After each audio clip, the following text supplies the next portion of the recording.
Gigosports TV News Bulletin. Anchor, Ben Brown.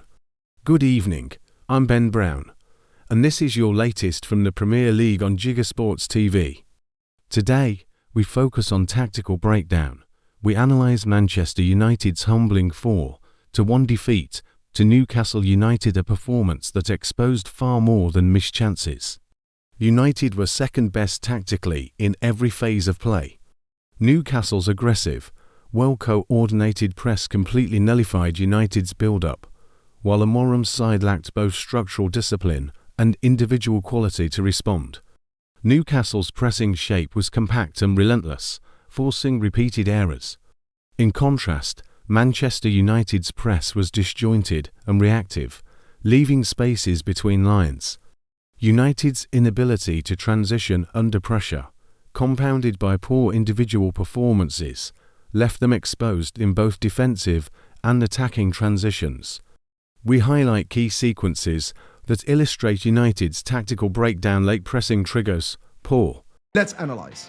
Alright, so let's get started with this tactical analysis video. Now, in my videos, generally speaking, I like to focus on one or two tactical factors that affect the game the most. I try to look for that essence, that story behind the game. And in this game against Newcastle, the main story was around pressing and individual mistakes from Manchester United. In fact, all 5 goals in this game were scored either because one of the teams was able to counter-press effectively or because of individual mistakes. So here, let's start with the good, because actually the game was pretty well balanced in the first half between both sides. And Manchester United were actually quite potent with their pressing, as we can see in the sequence right here, with both Garnacho and Bruno Fernandes attacking the 2 center-backs, preventing Newcastle United to build up from the back.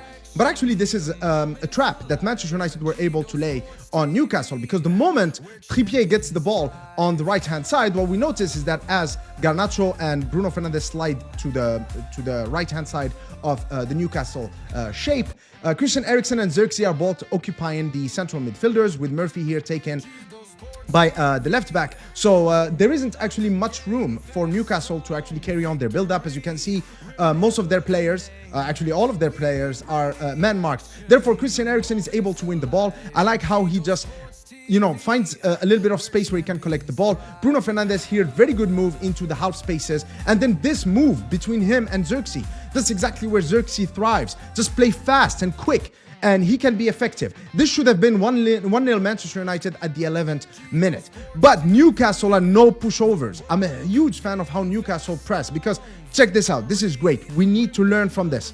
Like, football is moving and evolving much faster than what Manchester United displays on the pitch, okay? And we gotta be humble and recognize greatness when we see it, because this, to me, is absolutely amazing. So here what we have is that Newcastle use a relay approach to pressing. So here we have Bruno Guimaraes, who's instigating the press, but then he just drops into position, and now it's Alexander Isak's turn. And as you can see, he brings in a lot of intensity. They were able to win the ball back initially, but of course, a poor touch from Tonali gets them the ball back.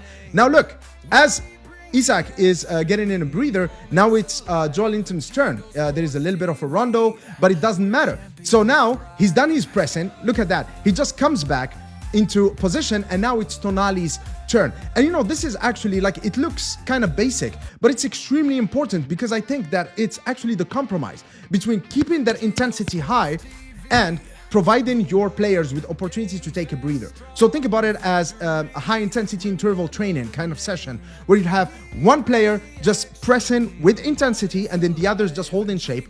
When that player just finishes his, relay boot, if you may, another player just takes over. That way they can keep the intensity, keep the pressure, while at the same time not relying on just 1 or 2 players to press with high intensity, but rather providing them with opportunities to breathe. Also, the fact that the players go back into position also means that they have actually a much more robust structure. Even if you are able to bypass 1 or 2 players that press with intensity, there is still a pretty compact and solid shape in behind them. And we're going to see how that's going to come into play in us conceding the first goal.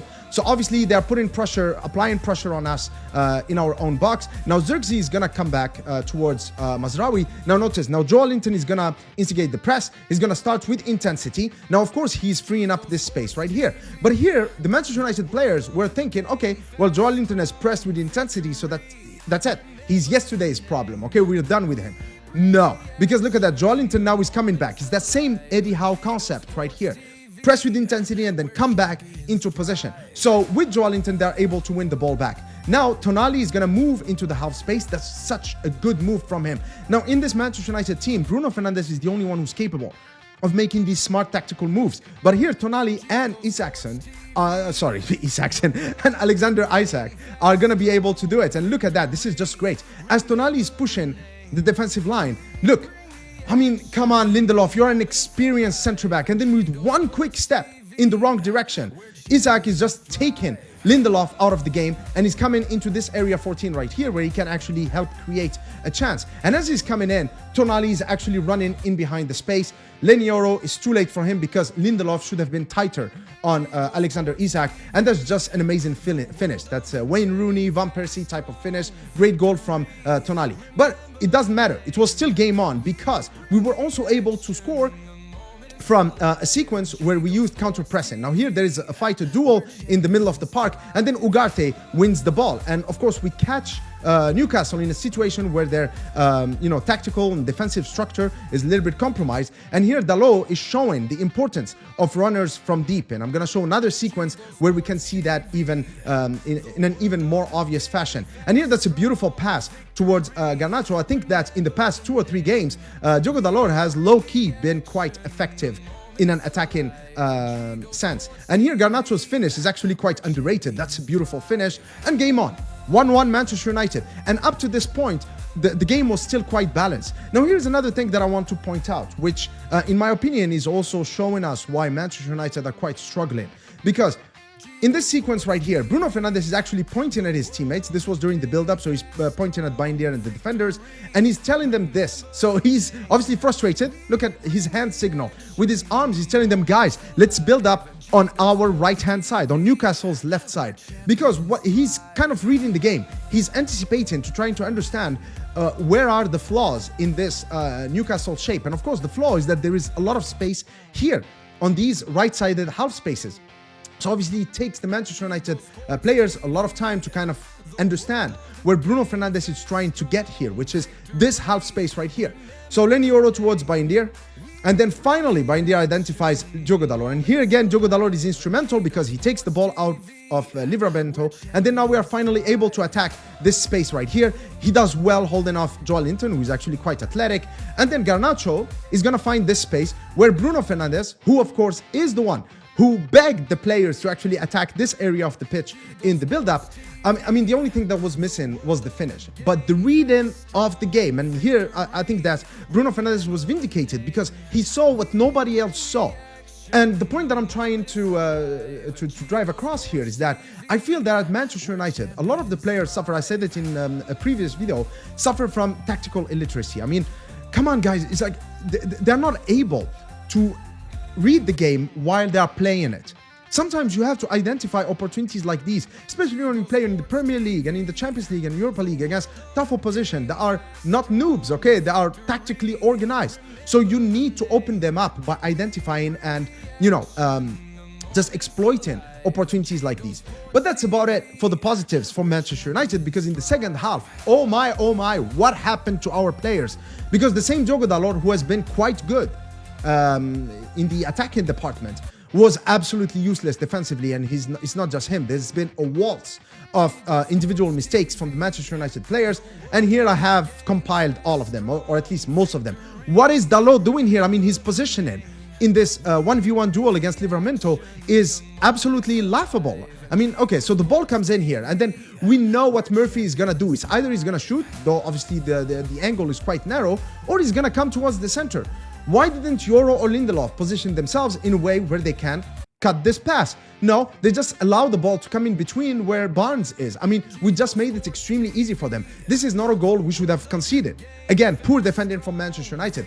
But the errors didn't stop there. Again, here, Lenioro, who has been great the past few games, just with this misplaced speculative ball that just, like, I don't know if you noticed in the game, I'm not going to show all of the sequences, but we simply struggled to just get the ball out. Because every time, whenever, every clearance, every pass was simply misplaced, just hopeful. And then here, of course, foreshadowing what's going to happen later, of course, with Bayindir just misplacing passes in the build-up. I mean, that's an easy pass. How did he misplace that? And then here, of course, early in the first half, in the 15th minute, Diogo Dalot does this, which is the keen-eyed among you will remember that's actually the same exact mistake that Mazraoui did in the build-up to the third goal. But of course, this mistake has cost us because Ugarte has been forced to actually concede a foul and get a yellow card very early in the game, which I think also influenced how intense we could press, because Ugarte is so instrumental as a ball winner in the middle of the park that him being on a yellow card, he had to be a little more conservative with how he presses. Therefore, I think we lost a little bit of that bite and aggression and aggression in midfield. But anyway, now let's come to Mazraoui. Of course, this is the Mazraoui mistake. But again, this mistake, while of course Mazraoui should have done better, and I'm going to show you what he could have done better, Newcastle, again, with their pressing structure, they haven't left us with much choices, right? And here, of course, we were chasing a result. So, of course, you can understand why Mazraoui would actually try to make something with the ball at his feet. But here, as you can see, it's like checkmate in that Barnes is going towards Mazraoui, Isak is going towards Lindelof, and Ugarte is taken out of the game by Joao Linton. And here, as you can see, like Lindelof is rightly pointing to Mazraoui to just play it safe and go towards Bayindir. Though here Mazraoui, you can see he's not even looking at him. I think he should have done better. But then again, the same case as with Dalot, he just slips and then Barnes gets it. But even here, we should not have conceded. But here we're suffering from a lack of suitable personnel, in that with Lindelof and especially Christian Eriksen, we can't really make up this ground. I mean, they just don't have that physicality to, you know, catch a player like Barnes. And that's 3-1 United. And of course, at this stage, you know, I was absolutely livid. But the only thing that kind of brought a smile to my face is, of course, seeing these three legends, Ginola, Shearer, and Nicky Butt, just having coffee. And Haribo, you know, I mean, what do you want me to say? Boys will be boys, right? But then, of course, things would not get better. They would only get worse. What is this? I mean, everybody has been asking Ruben Amorim and Erik ten Hag before him to drop Onana so that the mistakes can stop. But, you know, I don't think we have a safer pair of hands currently in the Manchester United roster, because Bayindir also had an absolute stinker. Again, what happened here? I mean, come on, just play it safer. I mean, he just plays it towards the head of Joao Linton. And then Guimaraes in these kind of situations, he's not going to miss. And that's 4-1 Newcastle United.